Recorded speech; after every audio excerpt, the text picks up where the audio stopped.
नियम सभी के लिए एक जैसे होने चाहिए, तभी ठीक रहेगा।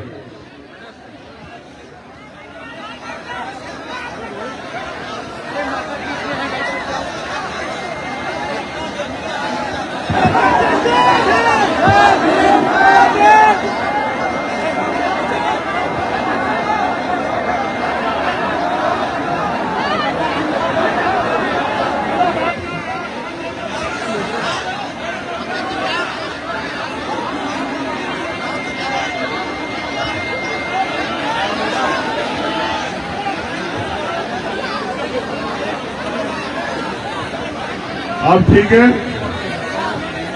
चलिए अब आप बैठे बैठे मेरे साथ भारतीय संविधान की प्रस्तावना को पढ़ेंगे। पढ़ेंगे नहीं पढ़ेंगे? मैं यहां से बोलूंगा और आप मेरे साथ वहां से पढ़ेंगे। अपनी बात को शुरू करने से पहले हम भारतीय संविधान की प्रस्तावना से शुरू करेंगे।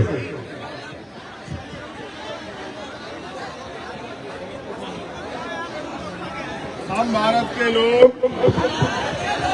भारत को एक संपूर्ण, प्रभुत्व संपन्न, समाजवादी, पंथ निरपेक्ष, लोकतंत्रात्मक गणराज्य बनाने के लिए तथा उसके समस्त नागरिकों को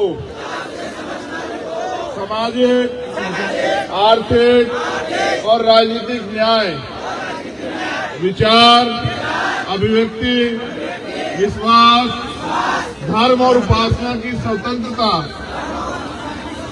प्रतिष्ठा और अवसर की समता प्राप्त कराने के लिए तथा उन सब में व्यक्ति की गरिमा, राष्ट्र की एकता और अखंडता सुनिश्चित करने वाली बंधुता बढ़ाने के लिए दृढ़ संकल्प होकर अपनी संविधान सभा में आज तारीख 26 नवंबर 1949 ईस्वी को ऐतदार द्वारा इस संविधान को अंगीकृत, अधिनियमित और आत्मर्पित करते हैं। भारतीय संविधान जिंदाबाद। भारतीय संविधान जिंदाबाद। भारतीय लोकतंत्र जिंदाबाद। किसान जवान जिंदाबाद। बहुत बहुत धन्यवाद। आप सब लोगों ने देखो हो रहा है, इसका अल्टरनेट दे दो वहां से। जो चला रहे, कौन चला रहे इसको? ये बार बार वो हो जा रहा है। हेलो, ठीक करा के लाओ। मैं जीते हमारे लिए संघर्ष न करते, अपनी सुख सुविधाओं को न्याय त्यागते, अपने जीवन में अपने अंतिम क्षणों तक हमें हमारे पैरों पर खड़ा करने के लिए, स्वाभिमान सम्मान का जीवन देने के लिए अथक प्रयास न करते, तो आज इस देश के कमजोर वर्गों के पास, न्याय पसंद समाज के पास, दलित, पिछड़े, आदिवासी, मुसलमान, जैन, सिख, बौद्ध, ईसाई, पारसी और वो तमाम लोग जो गरीब हैं, उनके पास वो सुख सुविधाएं और सम्मान नहीं आता जो भारतीय संविधान ने हमें दिया। इसलिए मैं उन सभी महापुरुषों को नमन करता हूं। महामानव तथागत बुद्ध से लेके संत शिरोमणि संत गुरु रविदास जी महाराज, भगवान वाल्मीकि महाराज, गुरु नानक देव, संत कबीर, गुरु घासीदास जी महाराज, संत गाडगे जी महाराज, नारायणा गुरु, राष्ट्रपिता ज्योतिबा फूले, छत्रपति साहू जी महाराज, डॉक्टर बाबा साहब अम्बेडकर, महामना रामस्वरूप वर्मा, पेरियर लल्लई यादव, ईवी पेरियर रामानायकर स्वामी, संत रामबीए प्रजापति, बाबू जगदेव प्रसाद कुशवाहा, जननायक कपूरी ठाकुर, मान्यवर दीना भाना वाल्मीकि साहब, मान्यवर काशीराम साहब और वो महापुरुष, चाहे आजादी की लड़ाई में उनका योगदान रहा हो, माँ उदा देव पासी हो या माँ झलकाई बारी कोरी हो या माँ अवंतिका बाई लोधी हो, उन तमाम महापुरुषों को, वीरांगनाओं को भी मैं नमन करता हूं। मेरे प्यारे भाइयों, आज देश उस हालात में खड़ा है जिस हालात में हम लोग आजादी से पहले थे, क्योंकि तब हम पे अपनी बात को रखने का अधिकार नहीं था, लेकिन अगर कोई अपनी बात को बगावत करके रखता था तो सरकार के जुल्म सितम का सामना उनको करना पड़ता था। आज भी हालात ऐसे ही हैं। आज भी उत्तर प्रदेश और केंद्र में जो भारतीय जनता पार्टी की सरकार है, वो हमारे लोगों का दमन करने पर तुली है, वो हमारे अधिकारों को कुचलने पर लगी है। उनका बस चले तो हमारा सांस लेने का अधिकार भी वो छीन लें। जिन अधिकारों की वजह से हम लोग पैरों पे खड़े हो रहे थे, चाहे वो आरक्षण का अधिकार हो, चाहे वो नौकरी का अधिकार हो, चाहे वो जमीनों का अधिकार हो, चाहे व्यापार करने का अधिकार हो, चाहे समता के अवसर हो, चाहे अभिव्यक्ति की आजादी हो, आज उत्तर प्रदेश और देश में इनका कोई मूल्य नहीं है। चाहे पत्रकार हो, चाहे किसान हो, चाहे नौजवान हो, चाहे गरीब कमजोर हो, अगर कोई भी अपने हक की बात करता है तो सरकार के लोग पहले उसको डराने धमकाने का काम करते हैं, फिर उनके ऊपर छोटे मुकदमे करते हैं, लाठियां चलाते हैं, और अगर तब भी उनकी कोई बात न माने तो फिर वो गोली चला के उनकी हत्या कराने का प्रयास करते हैं। अब से 6 महीने पहले 28 अगस्त के दिन मेरे सीने पे और पीठ पे 4 गोलियां चलाई गई, लेकिन आपके प्यार आशीर्वाद और महापुरुषों के आशीर्वाद की वजह से वो गोलियां मेरा कुछ नहीं बिगाड़ पाई। वो गोलियां भी मेरे लिए फूल साबित हुए और वो गोलियां भी अपनी हिम्मत हार बैठी। ये शक्ति आपके प्यार की है, ये शक्ति आपके प्यार की है। मेरे प्यारे भाइयों बहनों, नौजवान साथियों, सम्मानित बुजुर्गों, ये देश बुद्ध का देश है, ये देश रविदास जी का देश है, ये देश कबीरदास जी का देश है, और इस देश में समता, समानता, बंधुत्व, भाईचारे का आंदोलन अब से नहीं 2-2000 साल पहले से चल रहा था। मैं इतिहास का भी स्टूडेंट हूं और मैं पढ़ता भी और जानता और वकील भी हूं। मैं ये समझता हूं कि जिस तरह के हालात हैं, लोगों के मन में निराशा और डर पैदा हो गया है। उनको लगता है कि संविधान खत्म हो जाएगा, उनके मन में डर है कि लोकतंत्र खत्म हो जाएगा, उनके मन में डर है कि गरीब गुलाम बन जाएगा। मैं आपको विश्वास के साथ कहना चाहता हूं, ये भारत है, इस भारत में चंद्रगुप्त मौर्य भी पैदा हुए हैं, इस भारत में सम्राट अशोक भी पैदा हुए हैं, इस भारत में डॉक्टर बाबा साहब अम्बेडकर भी पैदा हुए हैं, और इसी भारत में मान्यवर काशी राम साहब भी पैदा हुए हैं, और इसी भारत में हम सब लोग भी जन्मे हैं।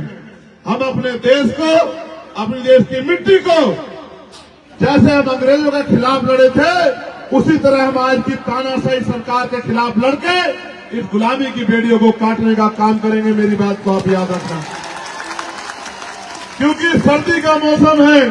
अभी मैंने प्रयास किया कि आपको सर्दी ना लगे, लेकिन अब मेरी बुनियादी बात आप सुन लो, क्योंकि जब तक आप मुझे सुनोगे नहीं, मेरी बात के साथ खड़े नहीं होंगे, उस बात पे काम नहीं करोगे, तब तक उत्तर प्रदेश में हमारे जीवन में कोई तब्दीली होने वाली नहीं।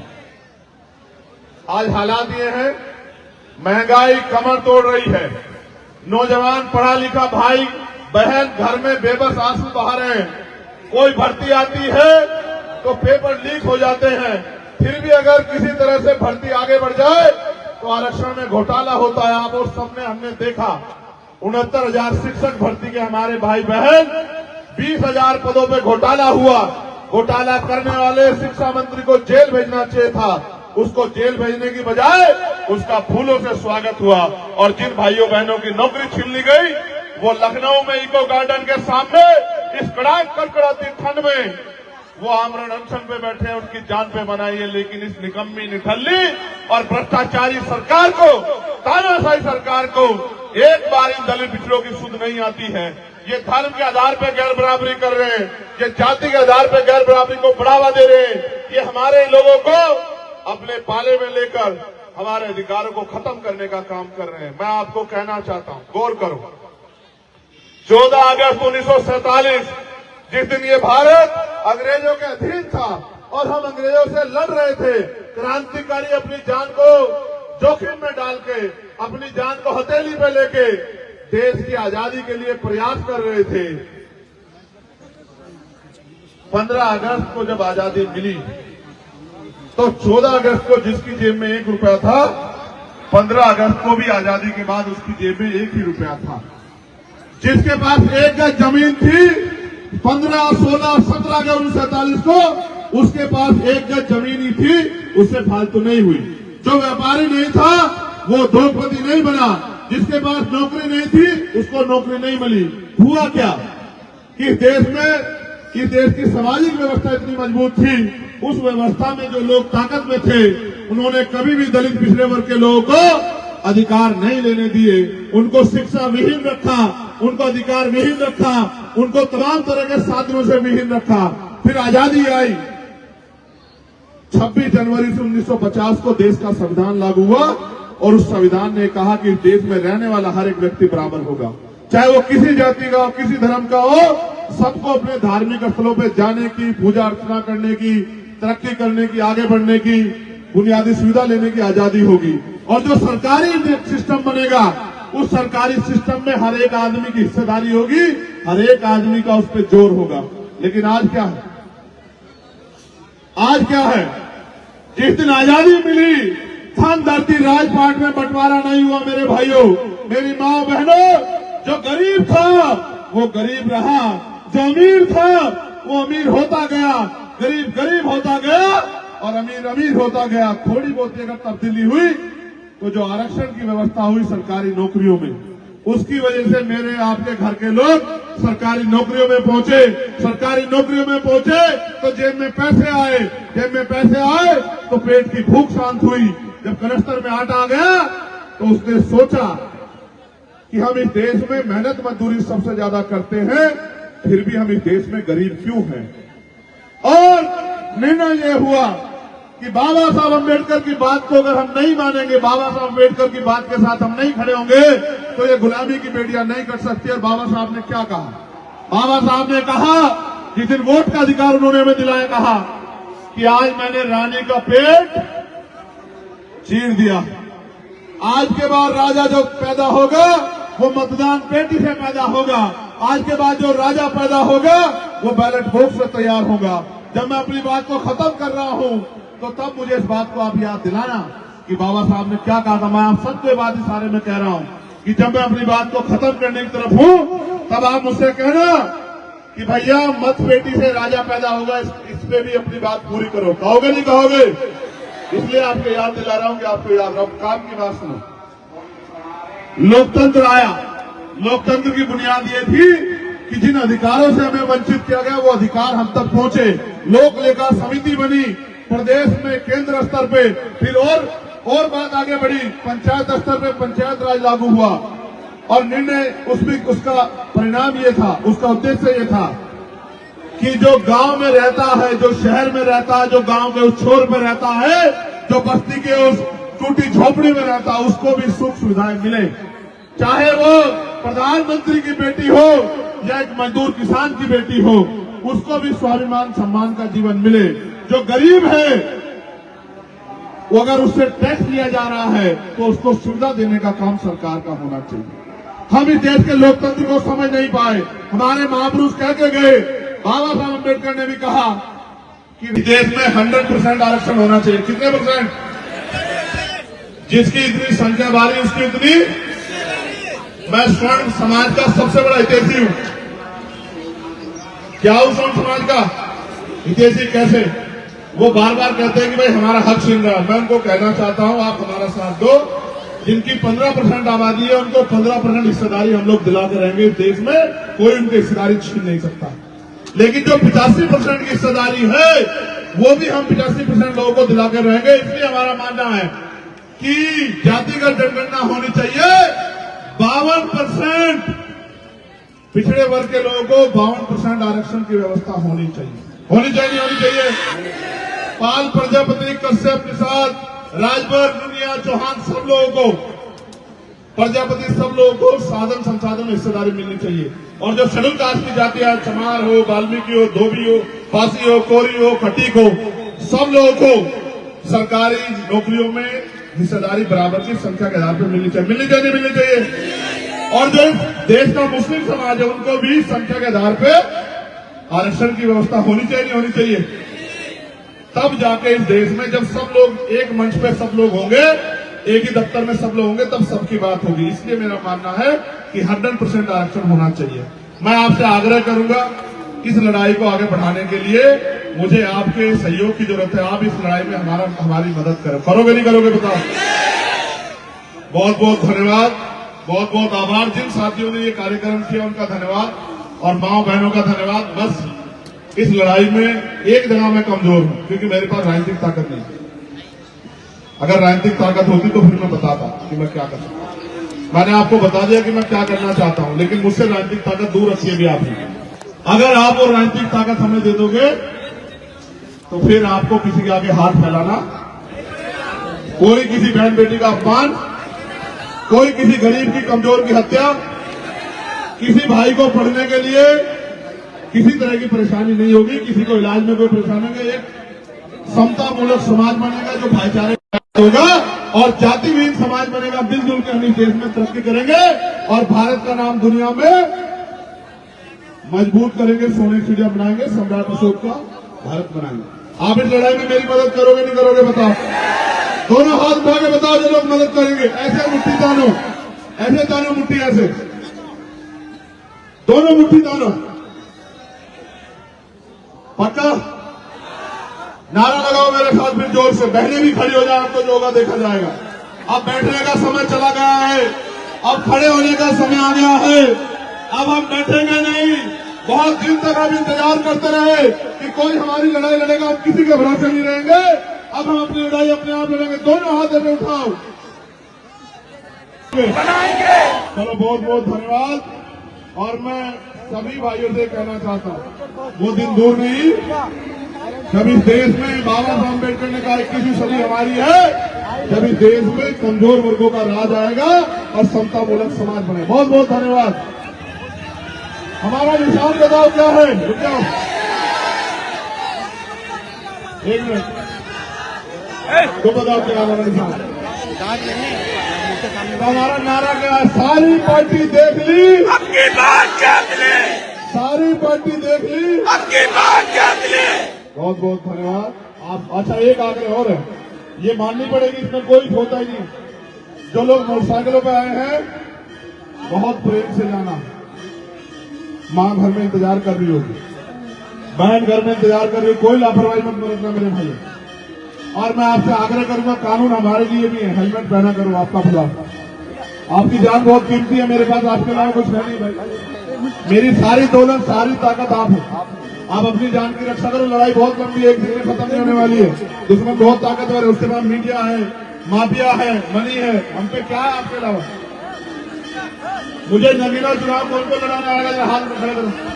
अरे सारे लोग दिखाना, मैं नहीं मानता, मैं नहीं मानता, झूठ बोल रहे। जो आएगा वो हाथ खड़ा करो, ईमानदारी। एक वोट एक नोट कौन देगा? जरा हाथ खड़ा करो। ये तुम पढ़ा के लाओगे सारे? सब पढ़ा के लाओगे? चलो, जय भीम, जय भीम। बाबा साहब, अनवर काशीराम, राष्ट्रपिता ज्योतिबा फुले, छत्रपति साहू महाराज, हमारे बहुजन महापुरुष, हमारे बहुजन महापुरुष। एक नारा और लगाओ, बहुत जरूरी है। मीडिया के साथ सुन लेना, एक मिनट सुन लो, बहुत काम की बात है। एक मेरे बड़े भाई यहाँ जेल में बंद, उनका नाम है आजम खान। उनका अपराध ये है क्योंकि उन्होंने बना दी यूनिवर्सिटी, उसमें पढ़ने लगे बच्चे, पढ़ लिख के हो गए समझदार, सवाल पूछने लगे। सरकार को लगा इनको पढ़ने की कोई जरूरत नहीं है, इसलिए उन्होंने उस मेरे बड़े भाई को जेल में बंद कर दिया। और मैं रामपुर जाने लगा, इनको पता लगा तो इनको सीतापुर जेल लगाया। आज इसी धरती में वो बंद है। मैंने परसों उनके बेटे का बयान पढ़ा, उन्होंने कहा प्रशासन गीली मिट्टी में सुलाता है, सुबह ठंडे पानी में नहाना पड़ता, वो भी इंसान है। मैं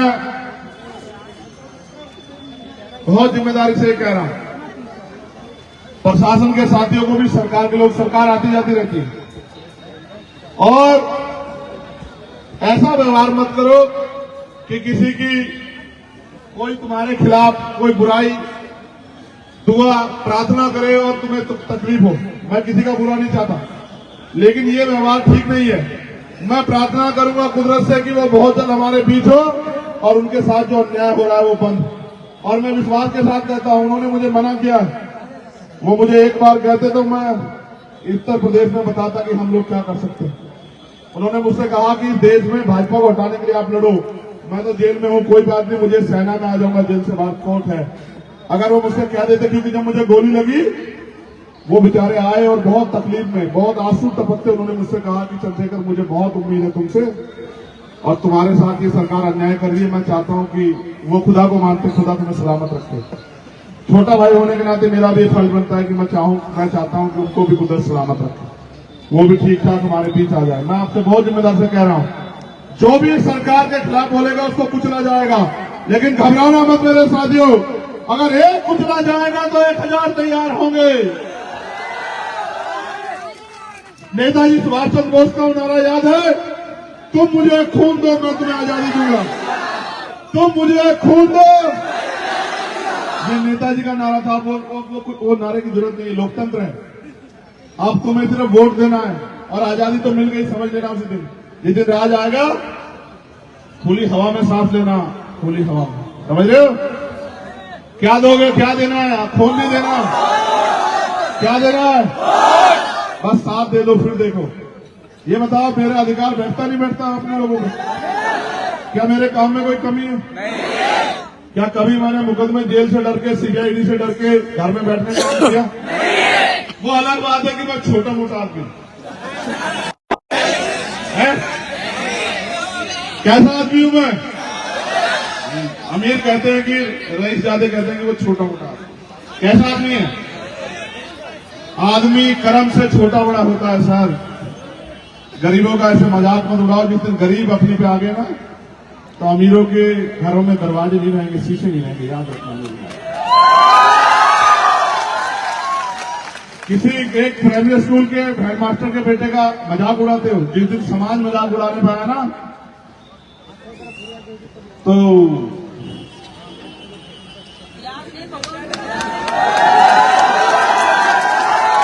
हमारा क्या है कि हमें प्रकृति का ये आदेश है कि किसी को बुरा नहीं करना। हम मानवता को मानते हैं, इसलिए किसी को बुरा नहीं कहते। हम चाहते सुधार, ठीक है? छोटे मोटे लोग चाहते हैं कोई छोटा मोटा ना रहे, हर आदमी बराबर हो जाए। समझ रहे हो? दुश्मन भी हमारा यही कह के मजाक उड़ाता है कि ये छोटी जाति के लोग हैं, छोटे मोटे लोग हैं, गरीब हैं, किसान हैं, मुसलमान हैं, नौजवान हैं, महिलाएं हैं। और ताकतवर भी लोग ऐसे उड़ाते हैं। ठीक है, उड़ाओ, समय करवट लेगा, बदलेगा। जिस दिन ये मेरे भाई मेरे साथ खड़े होंगे, उस दिन बताऊंगा कि छोटा मोटा कौन। धन्यवाद। जय भीम।